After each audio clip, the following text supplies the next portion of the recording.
Señor nos bendiga esta mañana.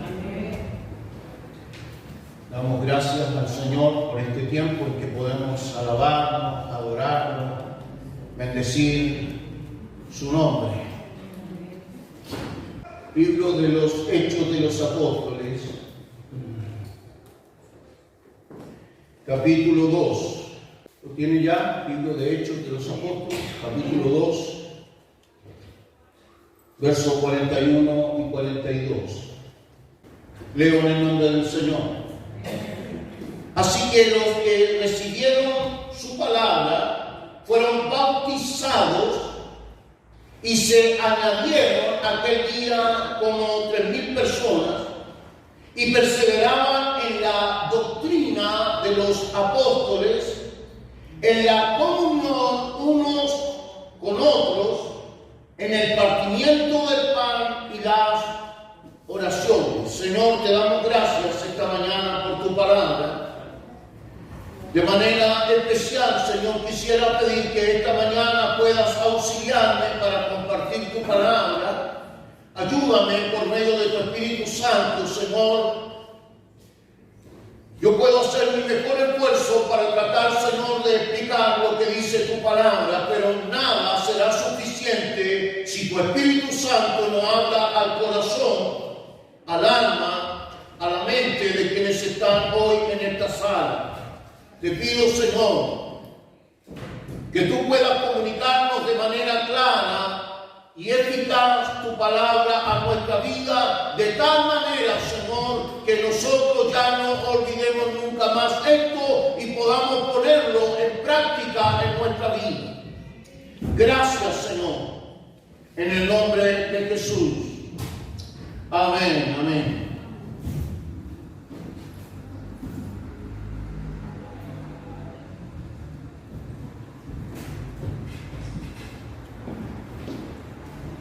Lo primero que quiero mencionar, hermanos, es lo doloroso y crítico que ha sido para la Iglesia Evangélica en este último tiempo, yo diría estos últimos 50 años, por lo menos es lo que dicen los entendidos, ha sido muy crítica la situación en cuanto a la relación de un miembro de la Iglesia y la comunidad de fe. Y ha sido crítico porque ha comenzado a surgir una enfermedad en la sociedad mundial. Y esa enfermedad ha afectado también la relación de las personas con la Iglesia. Según un doctor, Jerry Hartman, que es el director de neuropsiquiatría en la Universidad de Boston, reveló una noticia que fue tremendamente impactante. Durante los últimos 50 años, la psicología y la psiquiatría ha hecho un trabajo tratando de mejorar la autoestima de las personas. Los psiquiatras y psicólogos generaron todo un plan para mejorar la autoestima, pensando que ese trabajo iba a generar mejores personas de lo que eran. Hartman reveló los antecedentes, los resultados que se acaban de hacer después de esos 50 años de trabajo, y los resultados son fatales.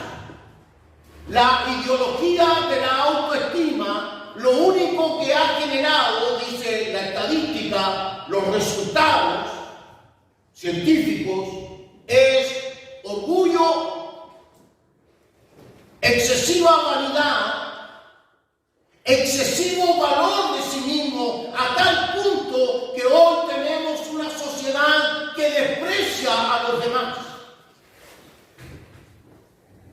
En el campo de la educación, porque este análisis se hizo en 3 campos importantes: la educación, la salud mental y la adaptación social.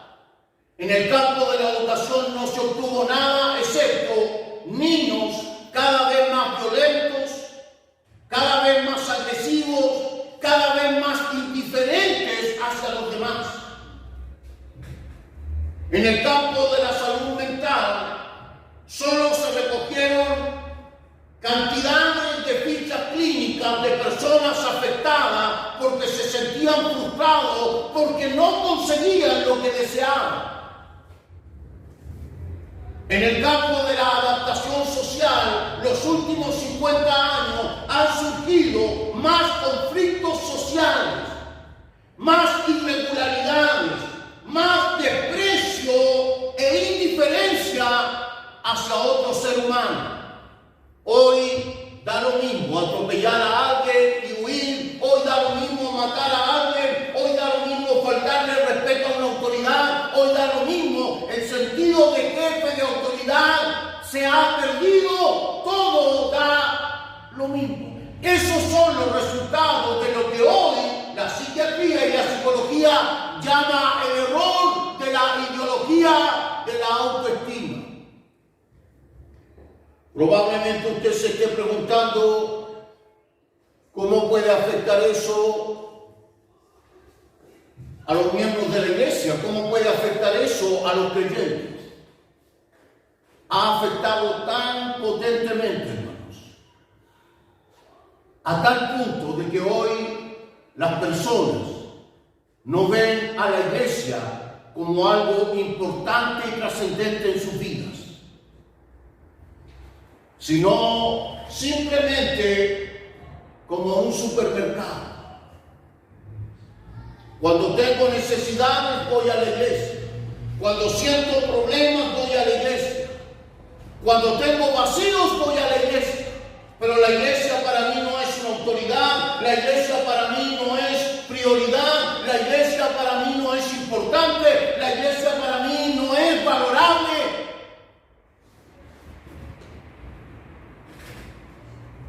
Jonathan Leeman, un gran pastor, profesor y teólogo, escribió un libro que se llama La membresía de la iglesia, y él hace una larga lista de síntomas de la enfermedad de las personas que vienen a nuestra iglesia. Dice incluso que estas personas toman a la iglesia como algo en sus vidas que ellos pueden manejar.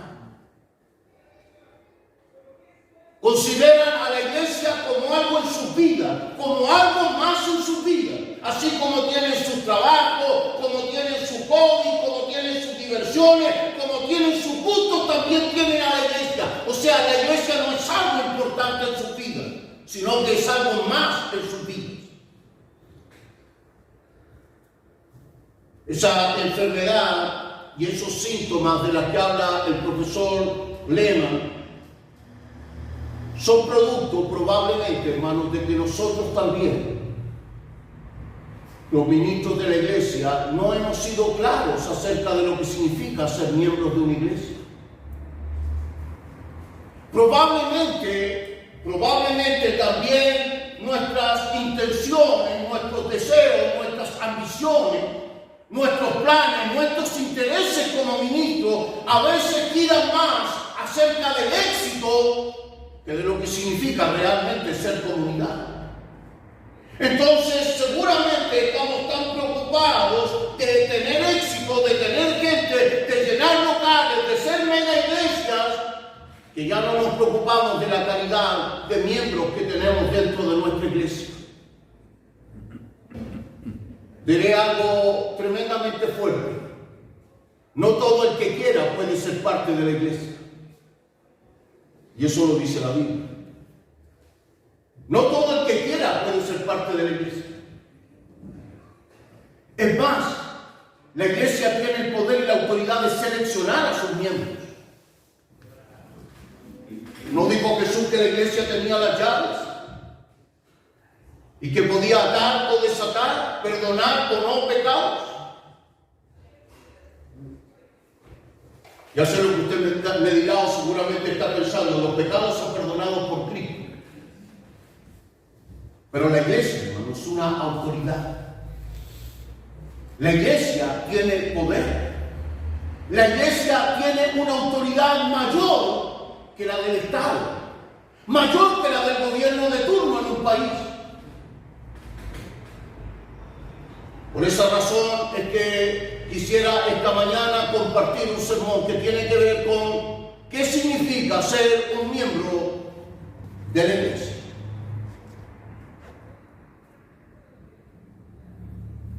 La iglesia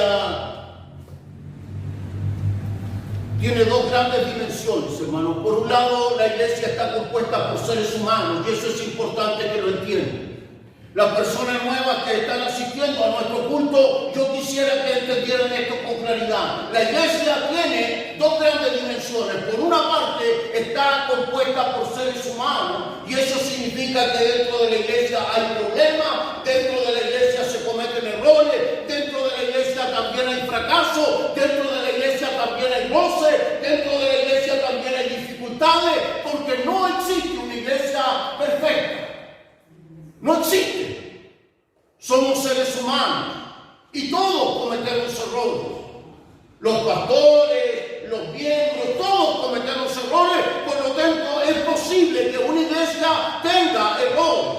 Buscamos el mejor gobierno, buscamos la mejor forma de conducirnos, buscamos la mejor forma de poder convivir como iglesia, pero podemos cometer errores. Pero también la iglesia tiene otra dimensión, hermanos. La iglesia es espiritual. La iglesia es el cuerpo de Cristo. La iglesia tiene y administra. Escúcheme bien. La iglesia tiene y administra el poder del Espíritu Santo de Dios. Si usted tiene al Espíritu Santo de Dios en su vida, y usted parte de la iglesia, entonces usted es que ministra. Dice la palabra que el don está sujeto a la persona que lo tiene. He escuchado creyentes algunas veces decir, parece que la iglesia no estuviera la presencia de Dios. Le tengo una buena y una mala. En este lugar no está la presencia de Dios, hermano. Este es un edificio cualquiera. La presencia de Dios está en nuestras vidas. Si usted cree que aquí no está la presencia de Dios, preocúpese por el cultivo de su vida espiritual. Porque es usted quien tiene la presencia de Dios. La presencia de Dios no está aquí, ni nos espera a nosotros para que vengamos. La presencia de Dios está en nosotros. Aleluya. Entonces la iglesia es humana, pero también es espiritual. La iglesia está gobernada por Cristo. El Espíritu Santo de Dios es el que vive en nosotros y por eso somos iglesia. La iglesia es el conjunto de creyentes que viven como ciudadanos del reino de Dios. La iglesia es un grupo de hombres y mujeres que ha aceptado vivir bajo la soberanía del reino de Dios. Por lo tanto, cuando usted toma una decisión con respecto a la iglesia, lo que usted está tomando es una decisión que debe estar necesariamente alineada con lo que significa el reino de Dios sobre su vida. Por eso Jesús dijo buscar el reino de Dios y su justicia, y lo demás viene por añadidura. ¿Cuántos creen eso esta mañana? Yo he visto creyentes tomando decisiones, hermanos, de irse a trabajar lejos de la iglesia. Si yo creo que busco el reino de Dios y su justicia, lo demás viene por añadidura. Yo no puedo tomar decisiones que rompan la iglesia. Dice el libro de Corintios que cualquiera que rompe el cuerpo de Cristo, Dios se encargará de él y lo hará pasar por fuego. ¿Cree usted en el poder de Dios? ¿Cree usted que está bajo el reino de Dios? ¿Cree usted entonces que Dios puede abrir una puerta y proveerle? No puedo yo tomar decisiones a mi antojo. Cuando usted toma la decisión de vivir lejos de la iglesia y ya no poder venir, está tomando una decisión trascendente.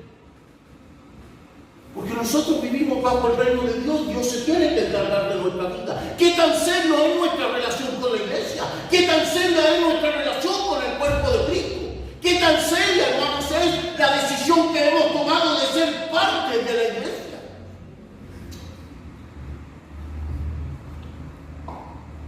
¿Qué es entonces la iglesia? La iglesia es un grupo de hombres y mujeres. La iglesia es un grupo de hombres y mujeres llamados por Dios, extraídos de la realidad que vivían, sacados del mundo en el que vivían, sacados de la realidad en la que vivían. La palabra iglesia significa eclesía, significa salir fuera, apartarse de. La iglesia es un grupo de hombres y mujeres llamados, sacados de su vida cotidiana, sacados de su realidad, puestos aparte, seleccionados para vivir en el reino de Dios. ¿Usted cree eso? ¿Y cree que si Dios le ha sacado para vivir en el reino de Dios, Dios no estará preocupado de su vida? ¿Dios no se encargará de usted? ¿Dios nos irá a encargar entonces de nuestra realidad? Mire, Dios había escogido un pueblo para que fuera su iglesia, era el pueblo de Israel. Éxodo capítulo 19. Dios llama a Israel para que sea su pueblo y le dice que ellos serían su nación santa, su real sacerdocio, un reino de sacerdotes, gente escogida para él, pero Israel fracasó en el plan. Fracasó en el propósito. Dice Pablo escribiendo la carta a los romanos que Israel se endureció y abandonó a Dios. ¿Y qué dice Pedro en el capítulo 2, versos 9 y 2? ¿Qué dice acerca de nosotros? Ustedes son piedras vivas que se han unido a la tierra desechada por Israel, desechada por los edificadores. Ustedes ahora son nación santa, pueblo adquirido por Dios, real sacerdocio. Nosotros, por la gracia de Dios, hemos venido a ocupar el lugar que tenía Israel. Tiene razón Santiago, tiene razón Pablo al escribir la carta a los romanos cuando dice, pero no se capten de haber sido escogidos por la gracia, porque así como Israel fue endurecido, también ustedes pueden ser sacados del olivo, también ustedes pueden ser cortados. Hermano, es un privilegio ser parte de la iglesia. Es un honor ser parte de la iglesia de Dios.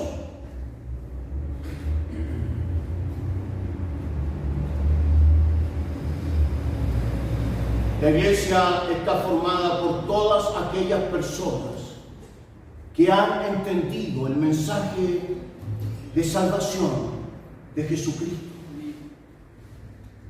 Nosotros cuando hablamos de miembros de una iglesia, hermanos, hablamos de personas que han tomado la decisión en su vida de dejarlo todo y seguir a Jesús.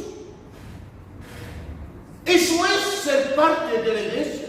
Eso es ser eclesía, eso es ser separado, eso es ser apartado para el Señor.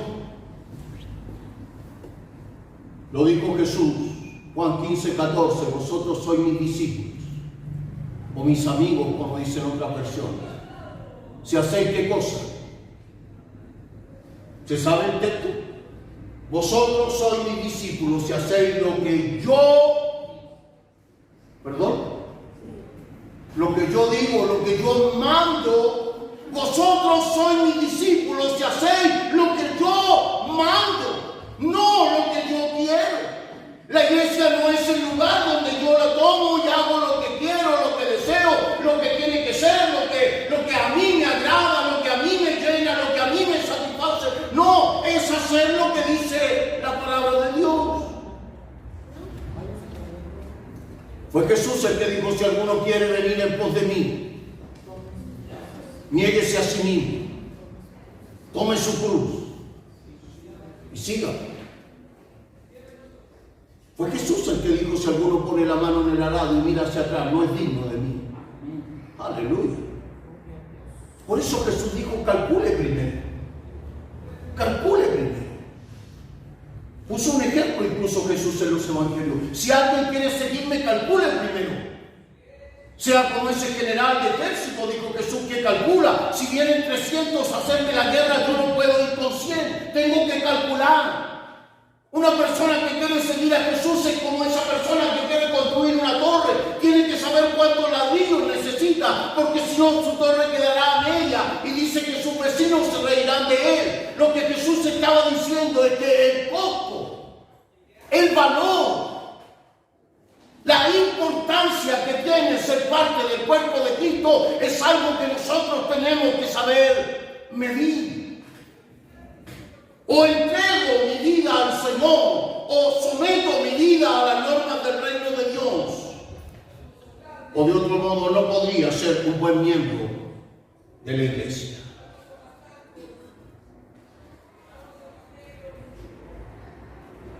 Un miembro de la iglesia es parte del reino de Dios y está exigido por la palabra de Dios a vivir a la altura, a vivir en consecuencia con lo que significa ser miembro de la iglesia. Hermanos, no podemos vivir nuestra vida como queramos. Un creyente no puede vivir su vida a su antojo, hacer fuera de las cuatro paredes de la iglesia lo que le da la gana, como quiera vivir, hablar como quiera hablar, comportarse como quiera comportarse, pero estar aquí y parecer que es parte de la iglesia. Eso no lo dice la Biblia. Miren lo que dice Efesios 4:1. Yo pues preso en el Señor, Pablo estaba encarcelado en Roma cuando escribe esto, os ruego que andéis como es digno de la vocación con que fuisteis llamados. Yo, Pablo, como apóstol, les pido a los miembros de la iglesia que anden cleseos, que anden en concordancia con la profesión a la que han sido llamados. La palabra allí, cleseo, es profesión, confesión, representación. Tiene muchas acepciones la palabra cleseo. Oficio, deber, trabajo, actividad.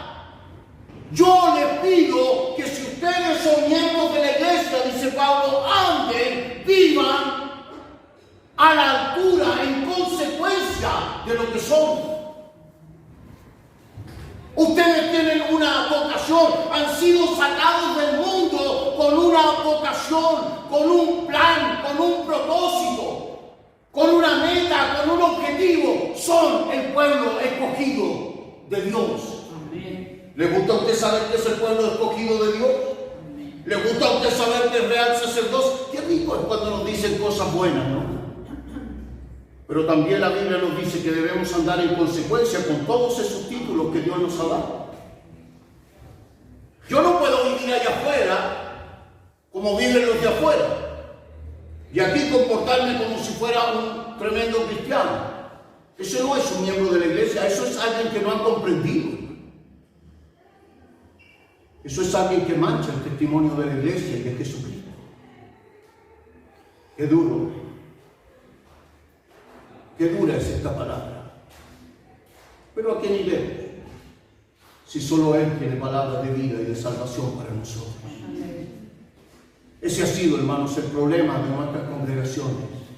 Que se nos dicen los domingos tantas cosas lindas. Se nos dicen los domingos tantas cosas buenas. Y estamos satisfechos con tener iglesias de 60, 100, 200, 500, 1000 personas. Pero no nos importa realmente lo que nos exige la palabra. Por favor, dice Pablo, yo los animo, los exhorto, les pido, vivan en consecuencia con lo que son. Vivan en consecuencia con aquello que realmente Dios les ha dado. Son algo especial en este mundo.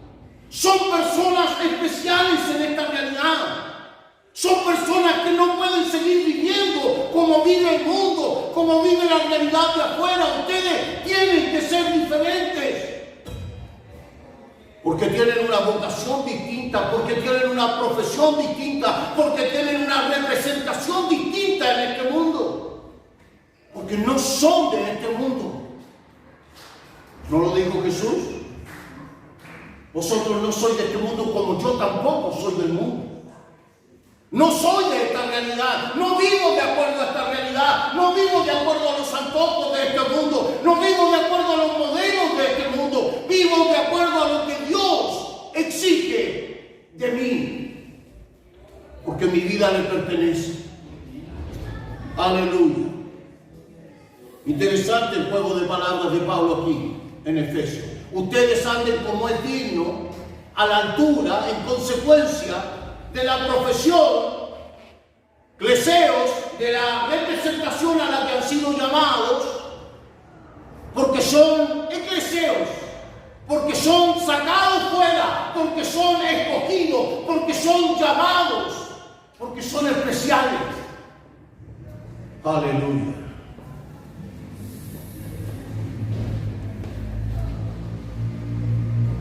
Un miembro de la iglesia, hermanos, es una persona que entiende que Dios lo ha capacitado, que Dios lo ha dotado de habilidades particulares, especiales, para vivir y extender el reino de Dios en este mundo.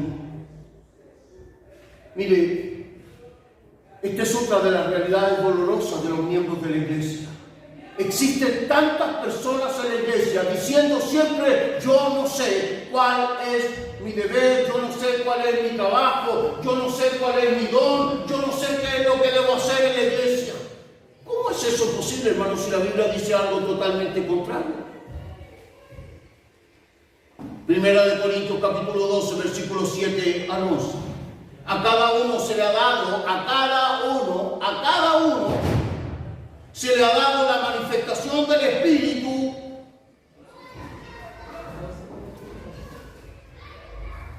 a unos palabras de sabiduría, a otros por el mismo Espíritu palabra de conocimiento, a otros fe por medio del mismo Espíritu, a otros por el mismo Espíritu dones de sanar enfermos, a otros el poder hacer milagros, a otros discernir espíritus, a otros hablar en lenguas, a otros interpretar lenguas. Pablo está diciendo que cada persona que es escogida por Dios, llamada por Dios, que se une a la iglesia, es dotada por el Espíritu Santo de Dios con una capacidad espiritual.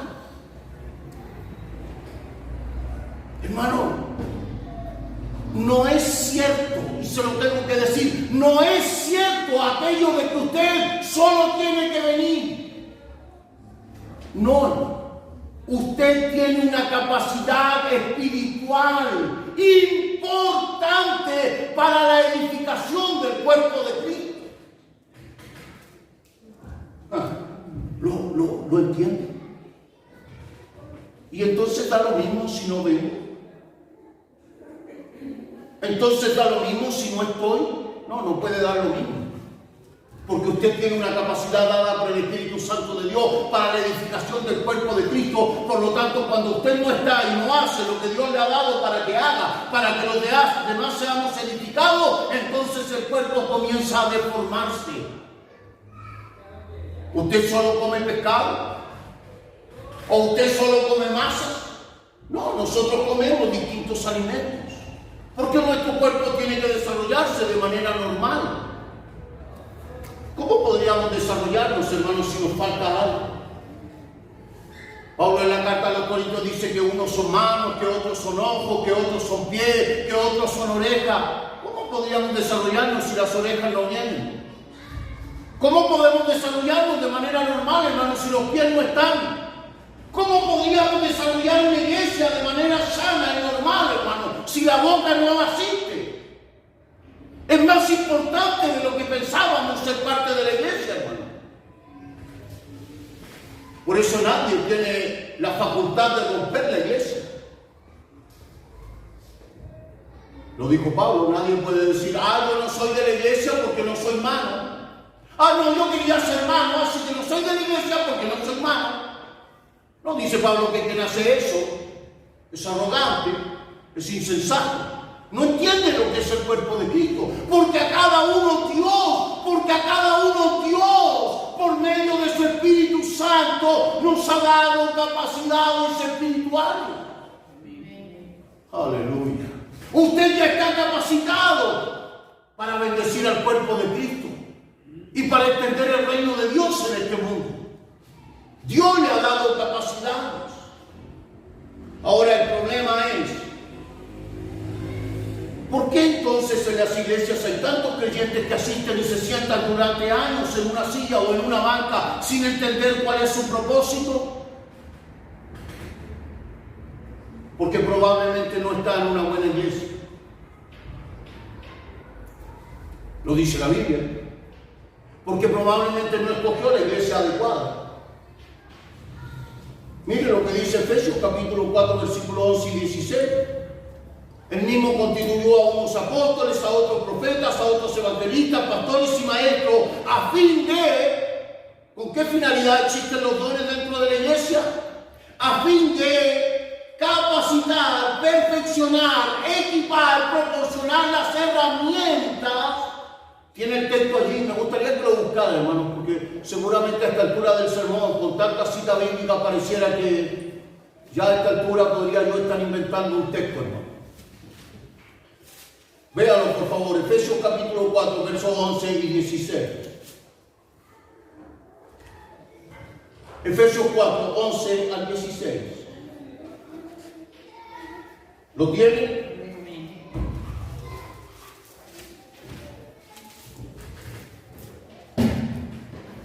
El mismo Dios, Jesucristo, el mismo que bajó a lo más bajo de la tierra, el que descendió para estar con nosotros, él mismo constituyó a unos apóstoles, a otros profetas, a otros evangelistas y a otros pastores y maestros. Verso 12, ¿qué dice su Biblia? A fin de perfeccionar o de capacitar o de proporcionar herramientas o de equipar. La palabra ahí es catartismón. Darle a alguien el equipo, las herramientas, la capacidad de usar lo que tiene. La figura que tiene Pablo aquí es la figura de un soldado que entra al ejército y en el ejército le entregan el uniforme, le entregan sus botas adecuadas, le entregan su arma, le enseñan cómo usarla. Pablo dice que la iglesia ha sido constituida de tal manera que los ministros de la iglesia están para capacitarlo a usted, porque usted ya tiene dones espirituales. Dios ya se los dio, ya lo leímos. Dios ya le dio dones espirituales, entonces los ministros estamos para capacitarlo a usted, para adiestrarlo, para enseñarle al pueblo de Dios, ¿cierto? Para que haga la obra del ministerio. Dice así su Biblia o lo estoy inventando. ¿Quién tiene que hacer la obra del ministerio? Ustedes.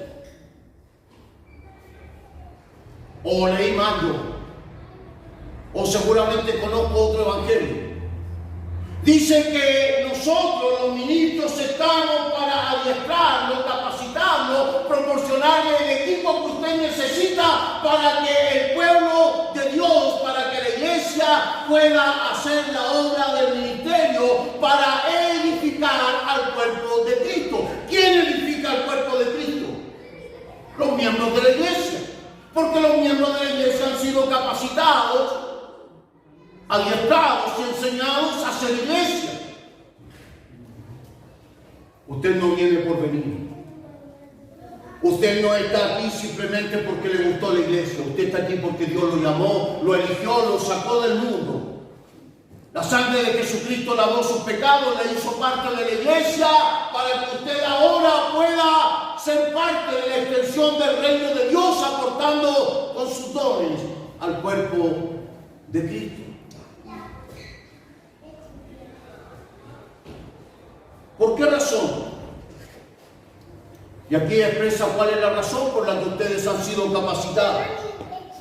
De este modo, todos llegaremos a la unidad de la fe, al conocimiento del Hijo de Dios, a la una humanidad perfecta conforme al plan, ¿cierto?, a la plena estructura de Cristo. Allí ya no seremos niños zarandeados, movidos por cualquier viento de doctrina o por cualquier idea que use alguien con artimaña, con error.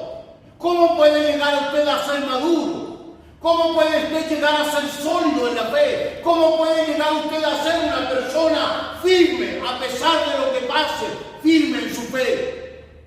Cuando es edificado con el cuerpo de Cristo, cuando es edificado de la compañía de sus hermanos. Hermanos amados, creo que ser iglesia, hermanos, es más que un simple deseo personal, es mucho más que un me gusta en los evangélicos, es mucho más que me gusta ir. Me gusta cómo cantan, me siento bien cuando estoy allí, es más que eso, hermano. Ser iglesia es ser parte del cuerpo de Cristo. Ser iglesia es ser el cuerpo de Cristo en esta realidad, en este mundo, en esta sociedad. Eso es ser iglesia. Probablemente muchos de los que están en esta sala alguna vez fueron parte de una iglesia. Y probablemente por algún problema, por alguna dificultad propia de las iglesias, porque hay seres humanos, tomó una decisión errada. Quiero invitar. No, mi intención no es invitarle a que se quede en nuestra iglesia, porque esa es una decisión que usted debe tomar. Mi intención es invitarle a que usted pueda reconciliarse con Cristo.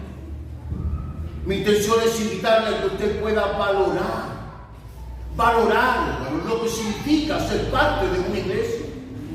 Dice el libro de Hechos, cuando leímos al principio, que los que creyeron y recibieron su palabra se bautizaron y fueron añadidos, fueron puestos dentro de la iglesia. Quiero terminar mi sermón esta mañana diciéndole: nadie puede vivir su vida cristiana fuera del cuerpo de Cristo. No existe eso. No existe el soy cristiano a mi manera. No existe el soy evangélico pero no soy unido a la iglesia. No existe. Solo quiero terminar con la primera carta a los Corintios, capítulo 11. Cualquiera pues que no discierne el cuerpo de Cristo. ¿Cuál es el cuerpo de Cristo? La iglesia. Cualquiera pues que no discierne al cuerpo de Cristo, cada vez que se sienta a la mesa del Señor, juicio come y bebe para sí. De manera que cualquiera que comiere de este pan y bebiere de esta copa del Señor indignamente, recuerde que había que ser digno, había que estar a la altura, había que ser consecuente con este llamado, pero cualquiera que come del pan y bebe de la copa indignamente será culpado del cuerpo y de la sangre del Señor. Por tanto, pruébese, examínese cada uno a sí mismo y coma así del pan y beba así de la copa, porque el que come y bebe indignamente sin discernir al cuerpo del Señor, juicio come y bebe para sí. Oh, yo pensé que era más sencillo. Yo pensé que esto era bueno. Pedazo de pan y un poco de vino. Si alguien no discierne lo que esto significa, si alguien no valora, hermanos, lo que significa el cuerpo de Cristo, juicio come y bebe para sí.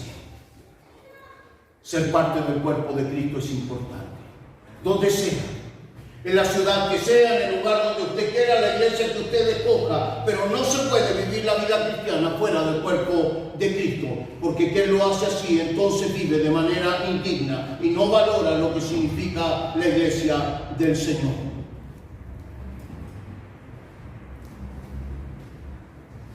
Dos hombres salieron borrachos de la cantina.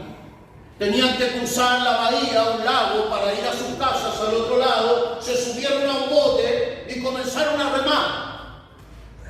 Remaron y sentían que no avanzaban y remaban hasta que ya salió el sol, amaneció, y cuando amaneció se dieron cuenta que el bote aún estaba amarrado. No habían ido a ninguna parte. No se habían dado cuenta que el bote estaba amarrado. Hay mucha gente, hermanos, que tiene su bote amarrado y no se une a una iglesia, hermanos, porque está anclado todavía a sus deseos, a sus pensamientos, a sus heridas, a sus dolores. Antes de comenzar a remar para avanzar y poder cruzar, hermano, preocúpate si realmente soltaste tus amarras, si realmente tu vida, hermano, y tu decisión está dispuesta a decir: yo quiero vivir la vida que Cristo tiene para mí. Yo quiero vivir la vida. Yo necesito hacer crecer el don que Dios me ha dado. Yo necesito desarrollar lo que Dios ha dado en mi vida. Yo necesito ser edificado con el cuerpo de Cristo. Suelta tus amarras. Toma una decisión, únete a una iglesia, hermano, de manera seria. Sé parte del cuerpo de Cristo para que vivas dignamente como el Señor quiere. Incline su cabeza, por favor. Vamos a orar un momento.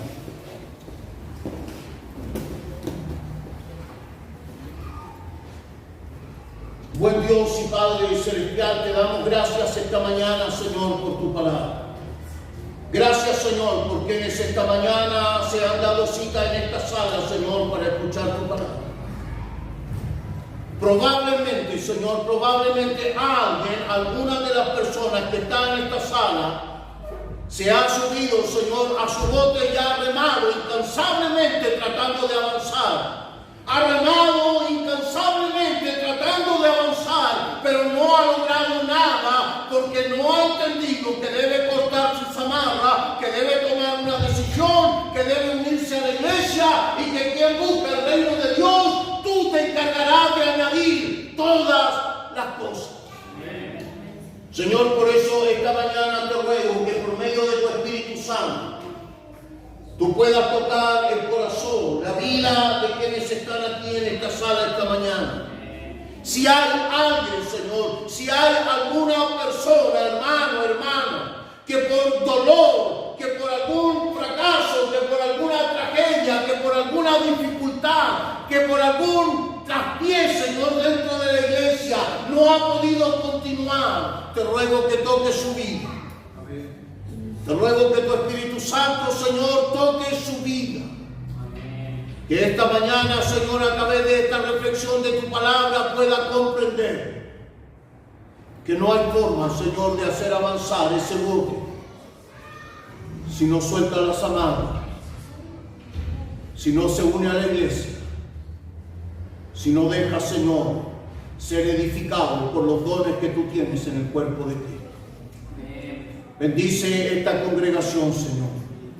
Bendice esta iglesia. Te lo ruego en el nombre de Jesús. Amén.